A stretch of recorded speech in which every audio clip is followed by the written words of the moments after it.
BJP কোনোদিন ক্ষমতা আসতে পারবে না। এখানে সংগঠন কোথায়? যদি না ভোট লুট হয় 200 পার করবে বিজেপি।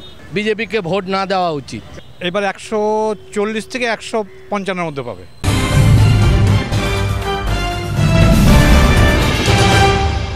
দু 2021 বিধানসভা নির্বাচনে 200টা আসন টার্গেট করে মাত্র 77-এ থেমে গিয়েছিল বিজেপি।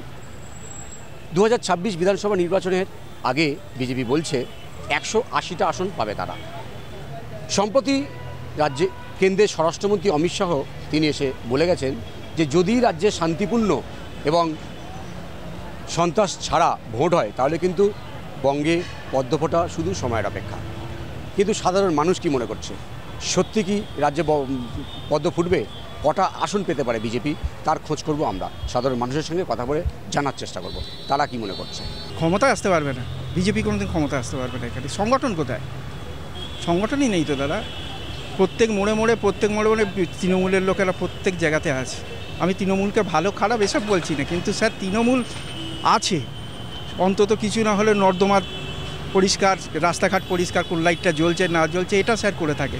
কিন্তু বিজেপি একেবারেই কোনো রকম সংগঠন নেই। হঠাৎ করে উদয় হয়ে, যেটা আমরা কংগ্রেসকে দেখেছি, সিপিএম কিন্তু সংগঠনটা করতো, কিন্তু কংগ্রেসকে দেখেছি সংগঠনটা না করে শুধু পুজো যেমন হয়, পুজোর 7 দিন আগে 10 দিন আগে 15 দিন আগে বেরোতো, মার্কেটিং করতো, করে পারতো না। 150 পাবে বলতে ওদের কিছু কারিগরি তো ওরা কিছু করছে স্যার। হ্যাঁ, এই জায়গাটাই আমাদের সবথেকে চিন্তার ব্যাপার।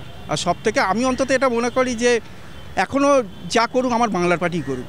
যদি তৃণমূল সরকার ওই ভোট লুট বন্ধ করে তাহলে তৃণমূল 100 পার হবে না, এটুকুই বললাম। বিজেপি 200 পার হবে যদি তৃণমূল সরকার ভোট লুট বন্ধ করে, মারদাঙ্গা বন্ধ করে। যদি না করতে পারে 100 পার করতে পারবে না, এটাকে 100% গ্যারেন্টি দিয়ে বলছি আপনাকে, লিখে রাখুন।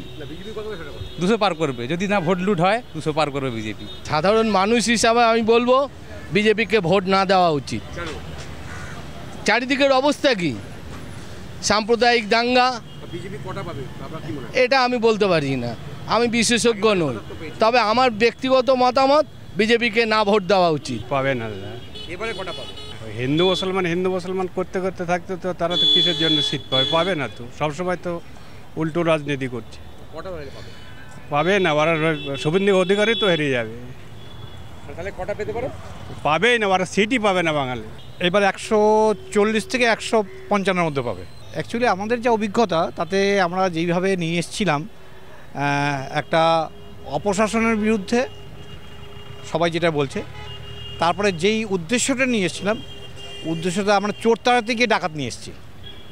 তার কারণ হচ্ছে কি, আপনি আমাদের সাধারণভাবে, আমার এখন 64 বছর বয়স, রাজনীতির সঙ্গে অনেক ওতপ্রোতভাবে জড়িত ছিলাম, কিন্তু বিগত 15-20 বছর ধরে কোনো রাজনীতি করি না।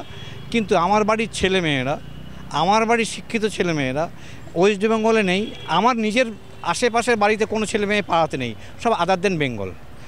চাকরি নেই, এই মানে মেডিকেলের অবস্থা খুব খারাপ। প্রত্যেক কটা পাড়াতে দাদা নেতা মন্ত্রীদের টাকা না দিলে বাড়ির ঝগড়া পর্যন্তই মিটছে না। তাতে হয়তো ভোট বাক্সে হয়তো পড়ছে না, লোকের মনের যে কষ্টটা সেটা হয়তো ভোট বাক্সে প্রকাশ করতে হচ্ছে না, কিন্তু মানুষের মনে একটা ক্ষোভ আছে। সেই ক্ষোভটার বহিঃপ্রকাশ কিন্তু যখন সাধারণ লোক যখন চেষ্টা করবে, সেই সাধারণ লোক যখন ই করবে তখন কেউ আটকাবে। যেমন বামপন্থীকেও আটকাতে পারেনি, ওরা 34 বছর করেছে, একটা সময় না লোকে বিরক্ত হয়েছে, না দাদা নেতার দরকার নেই, লোকে এমনিতেই ভোট দেবে। সেই কারণে এত অপশাসন আর এতভাবে লোকের বীতশ্রদ্ধ হয়ে বসে আছে। প্রত্যেক যে 2026-এ রাজ্যে বদল হচ্ছে, বিজেপি ক্ষমতা আসছে, 100 বার বদল হওয়াটা ইনহেভিটেবল, অবশ্যই হওয়া উচিত। 2021-এর থেকে 2026-এ হয়তো কিছু আসন বাড়বে বিজেপি, কিন্তু বঙ্গে পদ্ম ফোটার কোনো সম্ভাবনা নেই। বিজেপি ক্ষমতায় আসার কোনো সম্ভাবনা নেই, অন্তত বাংলায়, এমনটাই মনে করছেন বেশিরভাগ সাধারণ মানুষ। ক্যামেরায় রবি দত্তের সঙ্গে বিশ্বজিৎ হালদার, ওঙ্কার বাংলা।